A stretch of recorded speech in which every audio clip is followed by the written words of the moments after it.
with This Week in TCGS number 23. If you can make that out, nondescript MTG card.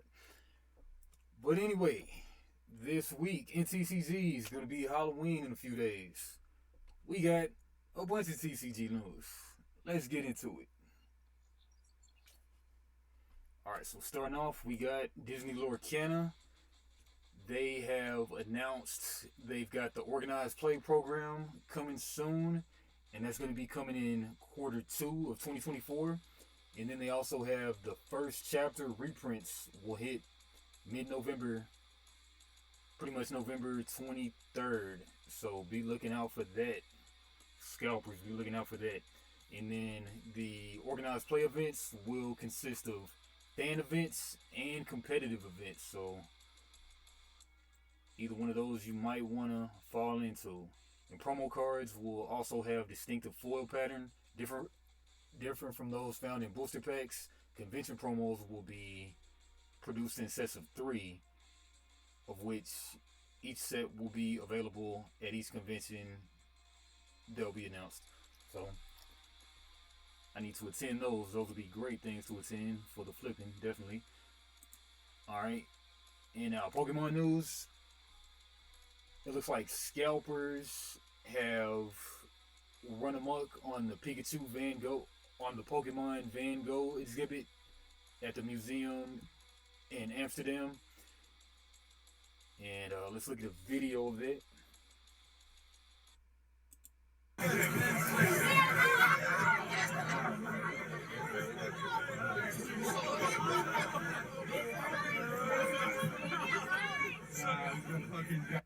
Kids getting smacked all upside the head trying to get their Pokemon Van Gogh arts. Sure, they didn't have much luck. And the scalpers, they sold those things upwards of $7,000, but it kind of on eBay they're pretty much going for like $100 right now. So, but in response to that, the Pokemon Center has gone ahead and said they're going to re-release those promos with better distribution of them. So be on the lookout for those coming soon. Then Hearthstone, they've got a new expansion coming, a Western set, much like Magic also has a Western set coming out soon. But this one's called the Showdown in the Badlands. Pre-purchase right now. Strap in for a sensational showdown. Deep in the heart of the Badlands, the Blood Rock Mining Company has struck gold, or rather something even better, azurite. Now they're double timing their mining, bleeding the land dry, and even putting everyone in the Badlands at risk. Mysterious heroes came on horseback to set the town right, but the corrupt sheriff Baron Brim's stubborn as his hat is tall. It's high time for high noon in the showdown in the Badlands. Gather your posse. Pre-purchase your packs. Explosive deals. And what do they add in this one? New keyword, quick draw. In the Badlands, being quick on the draw might just save your hide. Cards with the quick draw keyword get a special effect on the turn they are added to your hand. Shoot cards off as soon as you draw them, or plan around quick draws with bounce and generation effects. And another new keyword, excavate. There's treasure in them their heels. Cards with the excavate keyword get your treasures from the azurite mine. Each time you excavate, you dig deeper and find rarer treasures. Sketchy Townfolk and Heroic Outlaws. Wish the sound would play on this video, but it is unfortunately not. But yeah, and when's that coming out?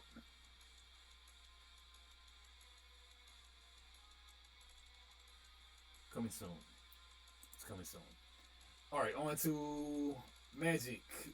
There's a new thing in town called Play Boosters. Play Boosters basically merge set boosters and draft boosters. And why they do that? They got a litany of reasons. Number one being that set boosters eclipse draft boosters.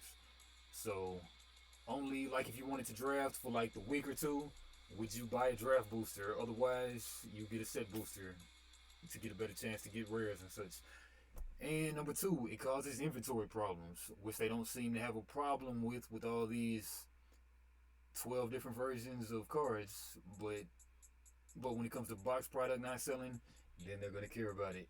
And problem number three, it began with the abandonment of draft boosters. Number four, it causes confusion in the marketplace. See number two. Number five, it makes magic boosters less desirable.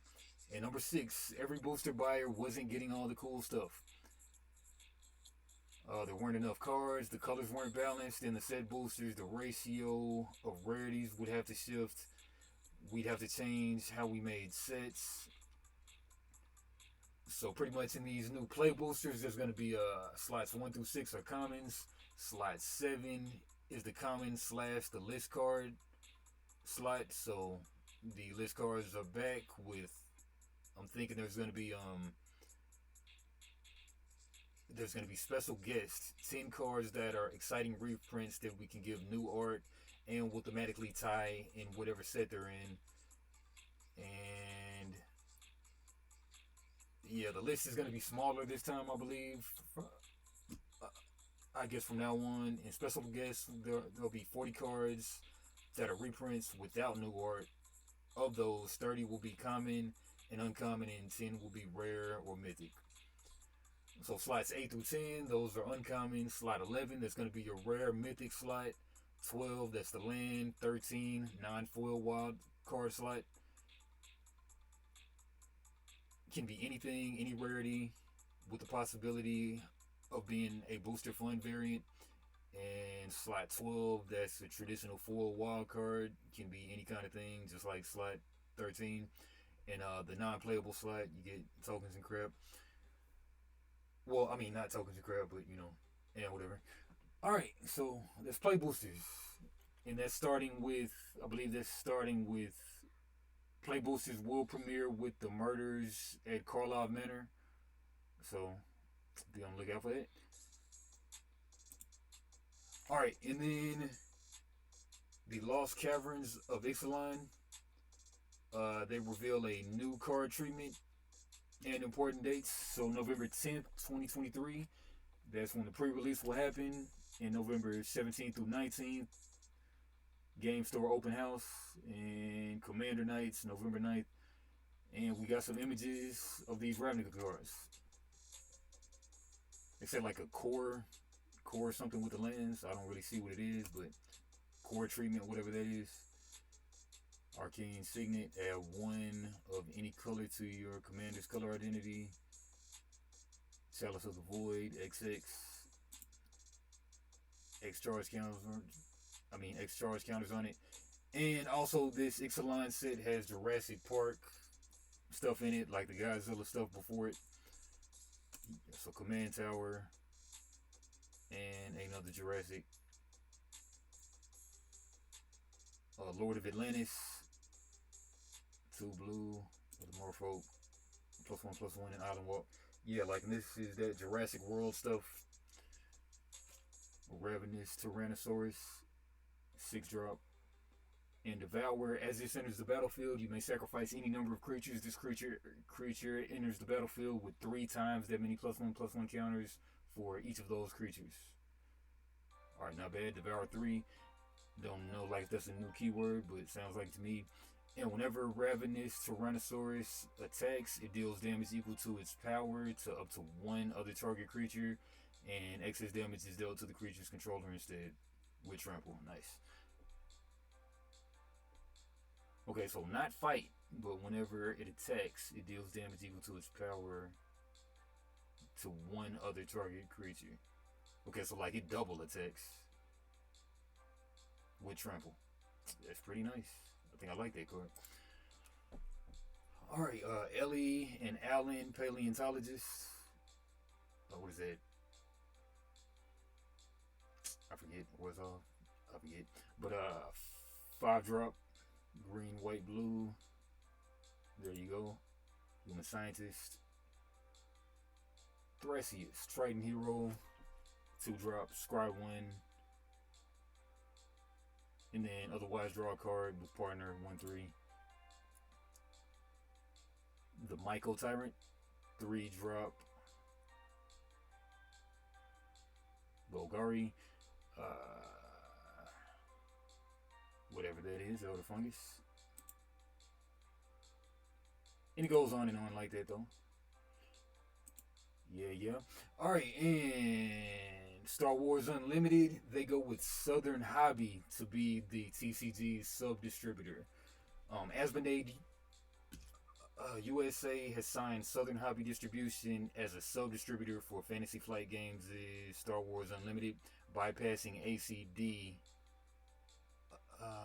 distro. It's sub-distro for all other products, so they're looking to shift to Southern Hobby for some reason. And this decision by Asmodee follows a similar move by another board game company entering the TCG business, Ravensburger, for which ACD Distribution is a significant distributor. Which it seems like, if you ask the community, they've been doing a poor job, but maybe it's not quite on them. But Southern Hobby instead of ACD. Already. Alright, and new Card Fight Vanguard collabs are in the works. That's they got a Toucan Ranbu set online and a Bang Dream, which features PR cards featuring Bang Dream characters, and Mushi King, King of Beetles. Sounds like a bunch of anime I've never heard of, but I'm sure somebody out there has. Alright, and new White Shorts plans. Bushiroad has offered a glimpse into the future of the trading card game White Shorts, sharing some details about 6 new releases planned for 2024. Boshi the Rock will appear in both booster packs and trial decks, featuring Hitori Goto and the rest of the Kasoku band. The characters of Bang Dream are back for more musical adventures. Bang Dream. We got some Ruby stuff. Ruby Volume 4. Premium booster set. Chainsaw Man's coming back. So, whole bunch of white stuff to look out for. And Universes, UVS Games held a Pro Hero Nationals event in Dallas. Came with over 400 people. Feeds into the upcoming My Hero League Championship. Good for UFS. And the My Hero League Championship will take place in Orlando, Florida at the Sheraton in February 2nd through the 4th, 2024. Alright, KeyForge news.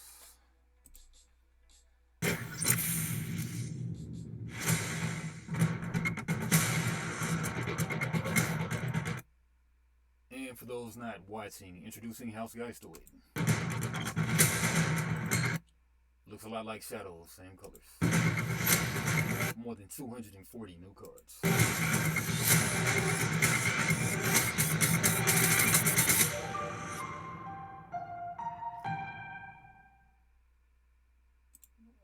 Nice preview video, teaser. Alright, so the game found is live now with 3 days ago. It looks like they've got 356K of their $50,000 goal.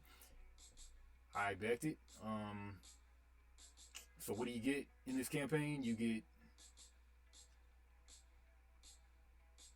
Okay, so introducing the new House Geistoid. More than 250 new cards from Houses Geistoid, Brobnar, Equidon, Starlights, Mars, Untamed, and Unfathomable. Sounds a lot like the last lineup. But Geistoid, they took out... Who'd they take out? I can't even tell right now. But new scrap effects that trigger when a player discards a card from their hand during their turn. Players with more than 10 cards in their discard enter a haunted state, which may trigger beneficial and detrimental effects in their quest for Amber. New discard enhancement icon that, when triggered, forces its player to discard a card of their choice from their hand. New rare revenants are spectral heroes from the Crucible's past, now serving houses that no one would ever expect. Sounds like Mavericks, but I guess something's different about it. In supporting the campaign, backers will be among the first to receive their Geistly new content. And this time they're doing foreign people get it first this time, because last time, because some foreign people still haven't even gotten their Winds of Exchange stuff, so that's what's up. And Geistoid, what was left behind has returned and will no longer be consigned to oblivion. Pretty much these are like robots that are now ghost robots, so sounds pretty cool stuff. All right, so for 160 you can get a booster box, a playmat, a poster with your name on it, and yet another playmat.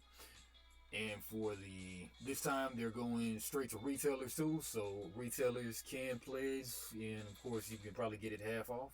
So that's cool to be working with the retailers this time. And the Novice of the Crucible, you can get a 2-player starter set, 2 of the new decks, and Seeker of Decks, which I got, $75. You get 6 decks, and the stretch goals, all stretch goals, sounded pretty smart to me. And Breaker of Chains, whole bunch of stuff, $450, and it keeps on going crazier. $2,000 you can actually be on a card. Wish I had it like that. And stretch goals so far are 2 out of 6 have been met. A Night of the Revenants and the Circus Comes to Town. And let's look at those a little more closely. So Rise of the Storm Barons, this is 200,000. We get a peek at the next set, which includes that red Baron that I've been waiting for. And I always forge my red key last, but I'm sure there's going to be a blue and a yellow Baron, so I kind of not really been wasting my time. But there's going to be but there's more. One particular randomly pulled preview card will be made only in 250 copies, each personally signed by Richard Garfield, designer of KeyForge. Stretch goal has been unlocked. All backers will receive an exclusive preview package containing 3 preview cards from the new set, Amber Skies, like last time. And last but not least, 5 preview cards will be produced in only 1 copy, meaning 5 random backers will each become the sole owner of an exclusive one-of-a-kind preview card. These cards will also be signed by Richard. Come on, give it to me. Alright. And the Circus Comes to Town. With the unlocking of this stretch goal, the madness of the Menagerie will be revealed, and along with it, a wacky stretch goal reward for all qualifying backers. This goal comes at 300,000. We've unlocked that, and what does that mean? The Circus Comes to Town. It means Menagerie decks. $13 decks right now are fun casual decks containing some of the most iconic and wacky cards in KeyForge history. KeyForge Menagerie decks are the latest crazy idea to emerge from the KeyForge development team, Secret Lab. KeyForge Menagerie decks provide their own unique KeyForge experience. Each deck includes at least one of more than 50 different Menagerie packets. Each Menagerie packet is a group of specific cards chosen from the entire KeyForge card pool. Each packet has a name, a theme designed to give a deck a special feel or identity that in the past was either very unlikely or potentially impossible. There are many different types of Menagerie packets, such as massive cards, creature groups, special combo cards, constellation, and special theme plays. KeyForge Menagerie decks are intended as fun and casual play experiences, ideally with 2 Menagerie decks facing against each other. While each KeyForge Menagerie is a unique KeyForge deck, they're not legal in tournament play. Sounds a whole lot like Unchained decks, but sounds kind of like a Jumpstart pack too. Sounds kind of weird, but hey, I'm for it. I look forward to getting mine. Menagerie decks with Menagerie packs. And 400,000. Hopefully we get some more, but this is the last one that we've got unlocked so far. But Night of the Revenants. KeyForge Grim Reminders features the Spectral and Rare Revenants. I guess these are going to be like the 4 horsemen of the deck or whatever. Of the set.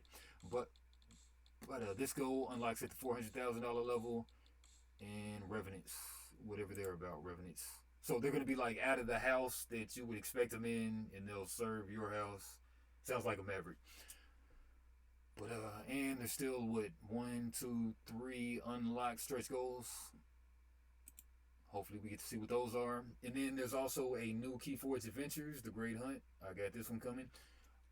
Product details: you and your fellow Archons are about to embark on a dangerous adventure in the skies high above the crucible. Taking command of a small skyship, you must hunt the legendary and elusive sky beast. Only the boldest and perhaps reckless skyship crews can hope to earn the greatest prize of the annual Great Hunt, the patronage of Pale Baron. And for 1 to 3 players, yeah, sounds good. Alright. And just looking at the page from the top down, still get all the old stuff. $10 add-on deck. The fancy kind of gold border, $15 packs they're doing again. Awakening Special Edition. Like Savior of the Crucible decks.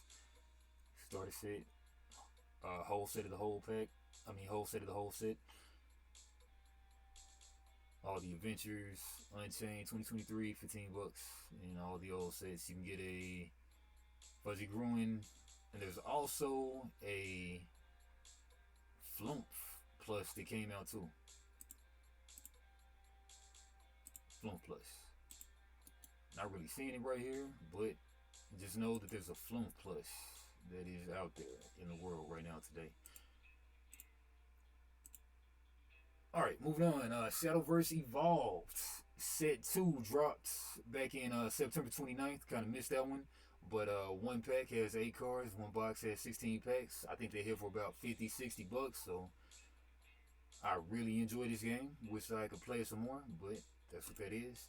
And Weaves of the Shore going to Grand Archive.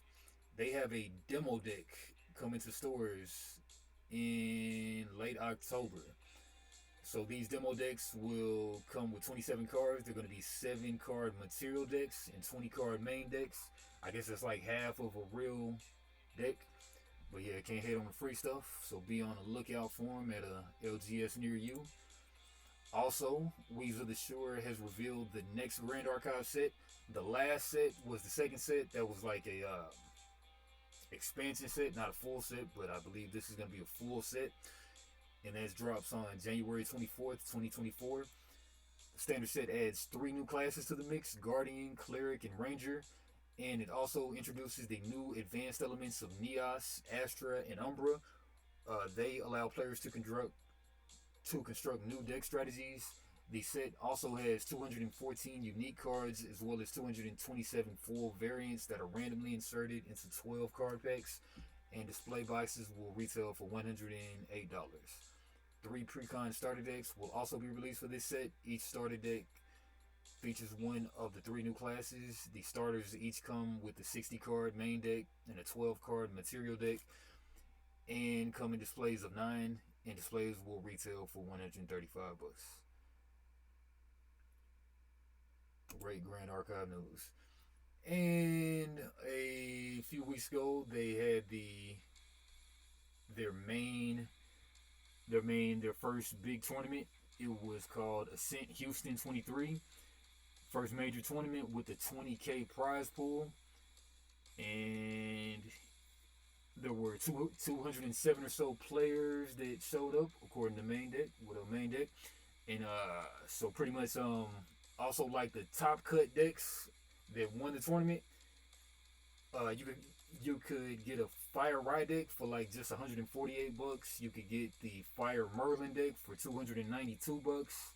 And there's this Mexico Wind Merlin deck you can get for not that much as well. So first place took home $10,000. Second place $5,000 and some boxes, all kind of good swag. So yeah, 1 in 200 chance, not bad at all.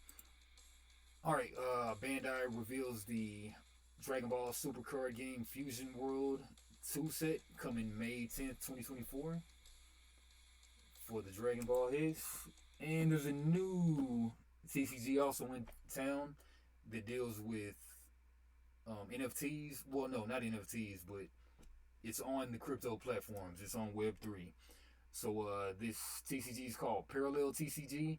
It's got a new set dropping, first expansion set called Planetfall, with exciting blind bundles.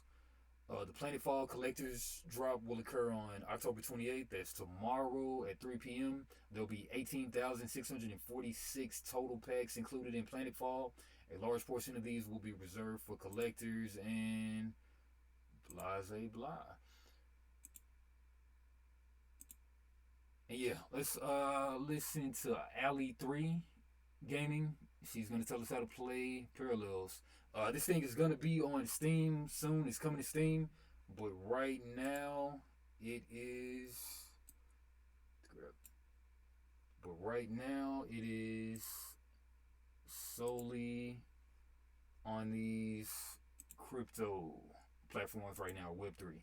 How to win. To start off, let's talk about the paragons. So the paragons are essentially the leaders of your deck and lay the foundation of the overall strategy of what you're trying to do with your deck. So the paragons sit on the left-hand side of the board, and most of the time are castable cards. So they'll have an associated cost as well as an attack and a health stat, and some kind of active ability that occurs once the paragon hits the board. They do have their passive abilities as well, and these will be active before the paragon hits the board and after the paragon dies, and usually can cast the commander, kind of like greatly contribute to the overall strategy of the deck. There are some paragons that are not castable cards that will just remain on the left-hand side, the Juggernaut Workshop being one, for example. So you cannot play him on the board, but he will always have his passive ability ticking down and providing units throughout the game. You can kind of compare the paragons to commanders in Magic if you're familiar with that game mode in Magic, but in Parallel, the paragons are core to the gameplay, and you will see them in every single match. To start, each game of Parallel begins with the Mulligan phase. Your deck contains 40 cards, and you'll have the option to dual masters lands. Look at 5 of them and choose which ones you would like to redraw, and then the game will select at random one player to go first. In Parallel, you do not gain energy automatically each turn. Instead, you have to bank a card each turn. So in order to bank a card, you drag the card to the bank, and that will give you 1 energy point that can be used for the rest of the game, and at the end of your turn, you will draw an additional card to replace the banked card. After banking for energy, the next step is to play your cards. There are 4 different card types in Parallel, but they all have an associated energy cost that can be found in the top right-hand corner of the card. You must spend your energy generated by your bank to play the cards for their respective costs. So let's talk about the 4 different card types in Parallel. You've got units, effects, upgrades, and relics. Units are the main card type that you'll not too many types. Using to take word control and deal damage to your opponent. Units have both an attack and a health stat. The attack is how much damage they will deal when attacking or when being attacked, and the health is how much damage they can sustain before they die. Damage in this game is permanent, so a unit can actually die after losing a health buff if the total damage that they have taken is more than their max HP after losing the buff. Effects are cards that you play for an immediate ability. These cards could deal damage, kill a unit, draw cards, or many other actions that can possibly swing the game in your favor. Effects usually go straight to the waste after being played, along with any other units that may have died throughout the game or from the effect being played. Upgrades are a special card type that you attach to units to make them more powerful. When a unit with an upgrade on it dies, the upgrade along with the unit will go to the player's waste unless it has the keyword salvage, in which the player can choose to move the upgrade from the dying unit to another one.